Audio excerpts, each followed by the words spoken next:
Saudações, nobres ouvintes do podcast Sem Esperança. Eu venho falar aqui de um problema que é crônico, digamos assim,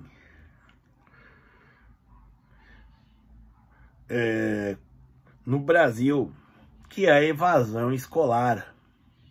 Certo? E isso tanto na educação básica quanto na superior. Certo? E o que eu quero dizer com isso?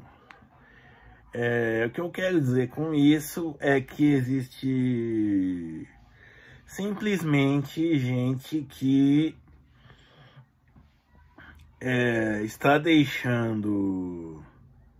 está abrindo mão de uma possibilidade de ascensão social facilitada, né, pelo estudo, é claro, por várias outras razões, né? E isso afeta principalmente alunos pobres, certo?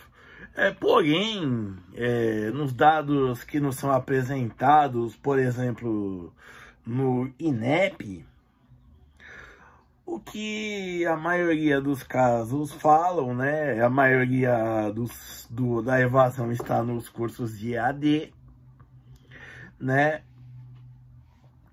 Porém, os cursos que tem maior abandono são no caso de TI, né?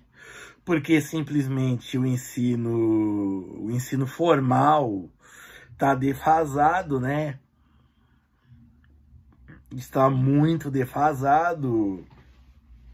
O diploma se tornou só um item cenográfico, né, para pendurar na parede, certo? Mas também temos os casos das licenciaturas e das humanidades, onde nós temos altos índices de evasão. Em especial, né, licenciaturas, cursos de formação de professores. Mas também tem casos de ciências econômicas, jornalismo e por aí vai. Todos níveis altíssimos. E em contraste, nós temos o de medicina, por exemplo, que tem uma baixíssima taxa de evasão. Apenas 2%. Certo? E é o que eu digo, é mais fácil você ser médico, existem mais médicos ganhando dinheiro, 30 mil por mês, do que jogadores de futebol ganhando 9. Tá? Que é a média salarial do jogador de futebol brasileiro, profissional. Certo? E qual é o problema disso? Na educação básica, primeiro atrair um pouco dos alunos, certo? E aí vai, por exemplo,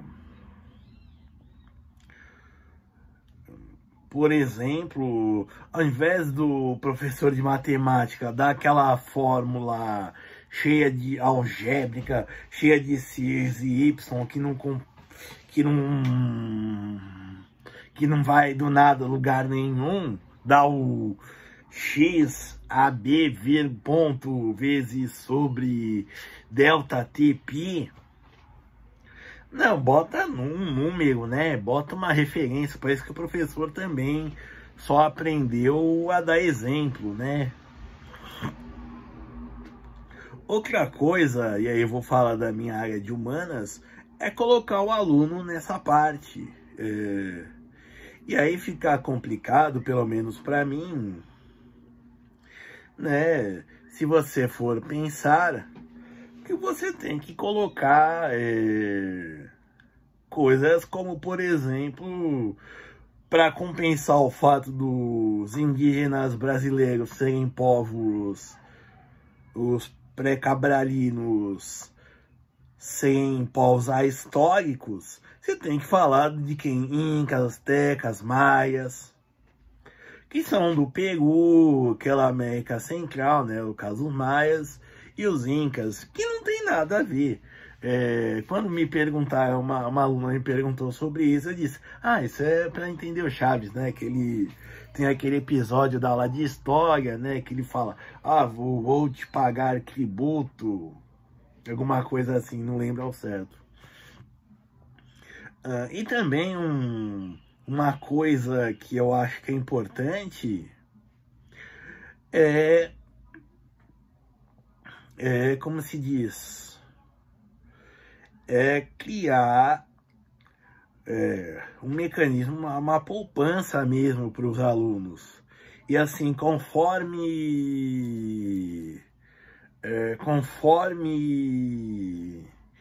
ele for, por exemplo, quem terminou o ano com média 10, terminou o ensino médio com média 10, recebe tal, e assim vai. E aí quem terminou por EJA também recebe um valor menor, claro, mas recebe.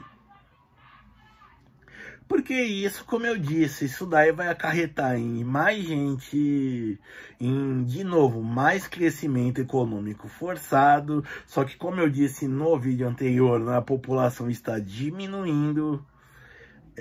Não é que não está diminuindo ainda, né? Mas está deixando de crescer.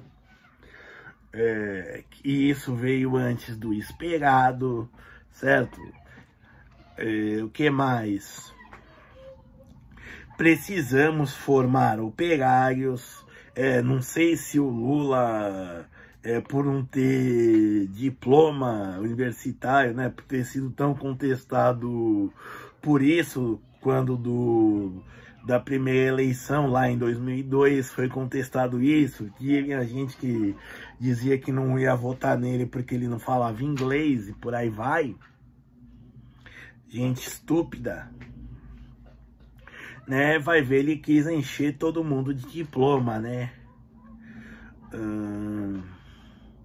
Então, assim, não, agora vamos investir em curso técnico e já botar esse pessoal para trabalhar, aumentar a produtividade da mão de obra, incentiva as máquinas, a compra de máquinas estrangeiras quando não puder fazer o desenvolvimento delas a nível nacional, certo?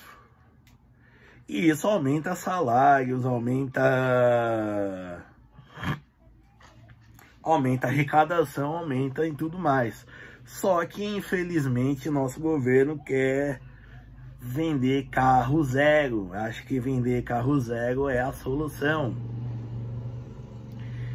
E, bom, quanto a esses alunos pobres disso daí, assim, de universitários, eu não posso dizer coitados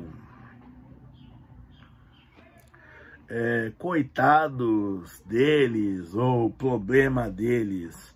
Realmente são pessoas pobres que têm que ter educação como uma forma, como eu sempre gosto de frisar, de ascensão social.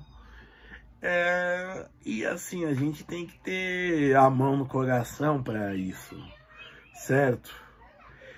Só que assim, por exemplo, pagar para alguém estudar vai criar um incentivo para a gente se tornar um eterno estudante, né? Isso já temos exemplos práticos, não práticos, práticos no caso, não só práticos, mas como se diz, de gente que é eterno estudante. Ele acumula 2, 3 bolsas de pesquisa e fica estudando. Terminou uma, começa a outra e por aí vai. E aí a gente tem aqueles doutorados, mestrados, aquelas pesquisas esdrúxulas, né? Que certos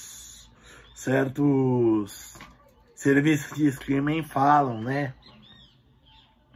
Que adoram falar. Certo. Então, e o Brasil já investiu com seriedade nisso. Que nem quando no Ciências Sem Fronteiras, que era voltado só para áreas de engenharia e áreas de biológicas, né? Principalmente áreas médicas.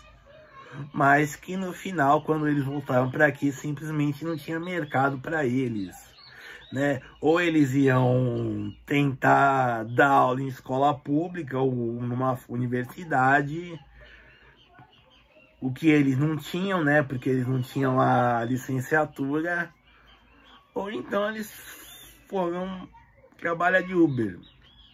Isso na época que nem tinha Uber, né? Hoje eles ainda têm essa opção. Certo? E, infelizmente é isso. Eu acho que assim, temos que investir em formação técnica, formar operários, e tudo isso é algo que tem que ser feito para já, certo? Não adianta só querer ficar com picanha, cerveja e por aí vai. Isso é bom, mas a pessoa que com o dinheiro dela, ela compre. E não com subvenção estatal, certo? E assim, eu sou um liberal clássico e acredito que é função do Estado, sim, educar o pobre. Porque educar pobre não tem valor nenhum para monetário, certo? Tirando guinchar, que é o que já acontece no Brasil, tirar uns talentos ou alguns seres excepcionais da multidão, né, e levar para fora. No Brasil não se preocupa em formar talentos, certo? Não há política pública para isso. E bom, do mais é isso. Obrigado.